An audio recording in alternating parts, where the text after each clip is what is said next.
Alright, what's going on everybody? Mark45 Studios here, and in today's video we'll be looking at another Bendai Godzilla figure.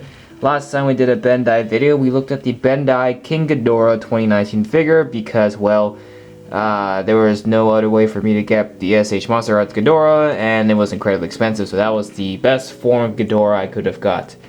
So, this year, Bendai rolled out with a brand new figure as well in preparation, or not in preparation, for the movie Godzilla vs. Kong, and they made a Mechagodzilla, a Mecha-G, a Bendai Mechagodzilla. Did not expect it, but I am very grateful that it's here. Honestly, I really thought Bendai wasn't going to do anything related to Godzilla vs. Kong, but they rolled out with a Mecha-G that looks pretty decent. This is a great thing to collect in the meantime, as we are patiently waiting for the SH Monster Arts Mechagodzilla to come out next year in 2022. So this is something to fill in the meantime if you don't like the Playmates one.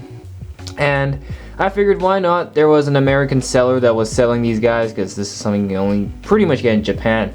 So I bought one just to see what it looks like, and later on I will pull up my other Bendai figure, Ghidorah, to compare with this one. So before we dive deep into the figure, of course, there's the tag. All this is in Japanese, of course, which I have zero understanding of what it says. And very nice photo of the Mecha-G right there from Godzilla vs. Kong. That's all I understand. And Mechagodzilla. Here's the back. I think this says recommended for 3 years and people 3 years in order to play movie monster series, Monsterverse, and yeah. Bunch of Japanese stuff with the barcode. I guess when you purchase this in the store, this is where they'll scan it. So there's that. So let's remove this tag. I know some of you will be like, no, don't remove the tag. I'm not gonna throw away the tag, but I will remove it because it gets in the way of the figure, and I just want it out. Just want it gone. So, yep, there goes the tag. I will keep the tag in case I want to resell it. But people are like, no, don't remove the tag. Well, I do what I want with my money. Alright, now with the tag out of the way, it is safe to look at this figure and the 360 view in all of its glory. What I do appreciate about this Mechagodzilla compared to the Playmates one is the attention of detail towards the movie appearance. This looks way closer to the movie, but I will say the plasticky makes it kind of look just doesn't feel or like the real thing. Just feels like very toyish. Ironically, I'm saying that as because the Playmates one actually feels more movie-like character, but it's not like super accurate. So of course, I'm talking about the Playmates one. It makes sense that I pull out the Playmates one to compare. So it's a 6-inch Mechagodzilla right here from Playmates, and you can already see the massive difference it has just from looking at these two face to face. Number one, color scheme. Playmates is a very light color scheme, very light gray, whereas Mechagodzilla is actually supposed to be really dark metallic. And then you can see the big difference in the dorsal fins. Mechagodzilla Playmates here uses just this big, all completely red pattern going on for the spikes. And then the Bendai one here is it's more movie accurate because it just has light red illuminating at the end of the spikes, not the entire spike. The rest of the spikes were all like gray. So this is more movie accurate, but in terms of the overall appearance, I will say the details do happen more on the Playmates one.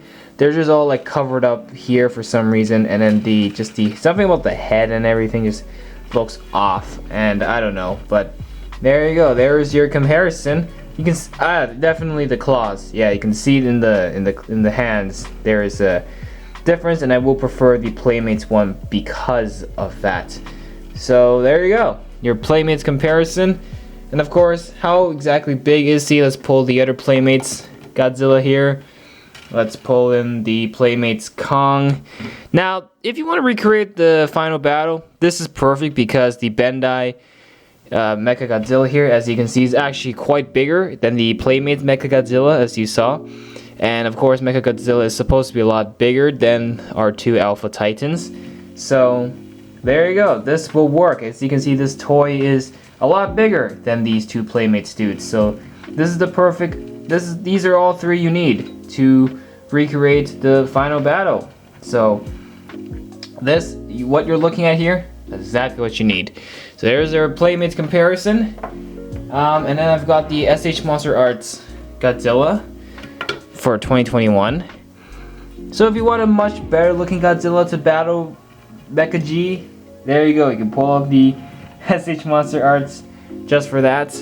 And then finally, my other Bendai figure, of course, vital comparison is Ghidorah. What I do appreciate about the Mecha G is the Mecha G has articulation, whereas Ghidorah had 0 articulation. So there wasn't much for me to say for Ghidorah other than his appearance, because there was no articulation, no nothing. But there you go. Ghidorah is really small and not in scale, of course. Ghidorah is supposed to be the largest Titan ever. But yeah, my 2 Bendai figures, they went head to head. This is what you'll get. Epic.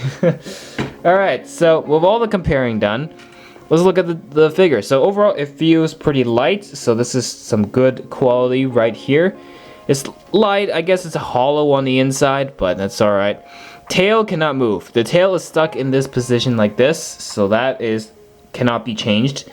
See the little tip at the end? The tail is very nice, but it's also very thick and not really like robotic. It just feels really organic, and that's not supposed to be like that for a robotic Titan. So there's that. Unfortunately, some of the red kind of is coming off here, but that's okay. Feet, pretty nice. You get articulation in the feet, some pretty decent articulations. You can kind of get them to lay all the way down if you want.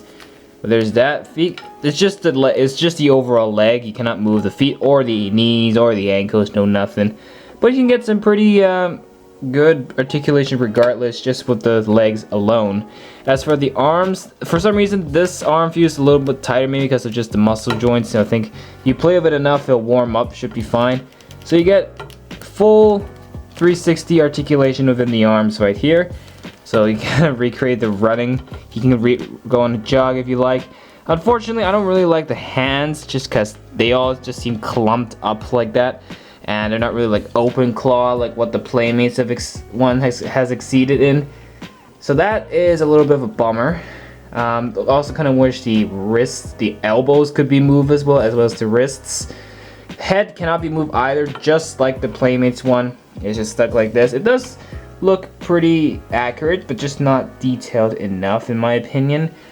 The mouth doesn't open and close, so that's also quite a bummer. And then of course, finally here's the back. Your look at the dorsal fins. Very nice detail. So this is what I do appreciate about this Bendai figure, is the fact that it has some pretty detailed dorsal fins and movie accurate dorsal fins. Holy crap. So yeah, so apart from that, that's all I've pretty much got to say for this Bendai figure. So like I said, this is not a bad figure. This is a good figure to collect in the meantime. Pretty sure it's around the same price as the Playmates one. So you decide. Ultimately, do you prefer quality or accuracy and appearance? Because this will exceed in accuracy and appearance, but in terms of details and playability, the Playmates one will definitely have to come out on top. Obviously, both of these figures will soon be toppled by the SH Monster Arts Mechagodzilla, but that is in the following year from now.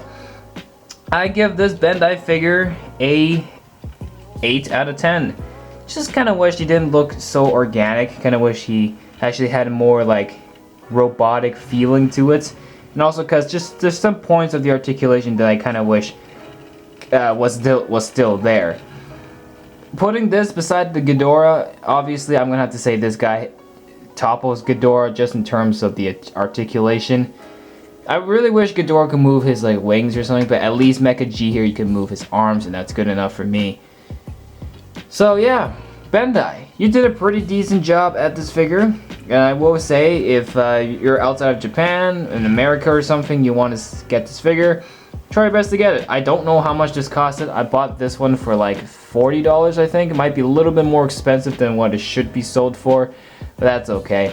But that's it for this one. If you enjoyed this review, make sure to hit that like button, subscribe to the channel for more. If you want to see my other Godzilla content, they are all over my channel. If you want to see the Ghidorah figure, my other Bendai figure review, you can go check that out as well. And that is it for this one. Thank you so much for watching. I am on 45 Studios, and we'll see you all in the next one. Bye for now.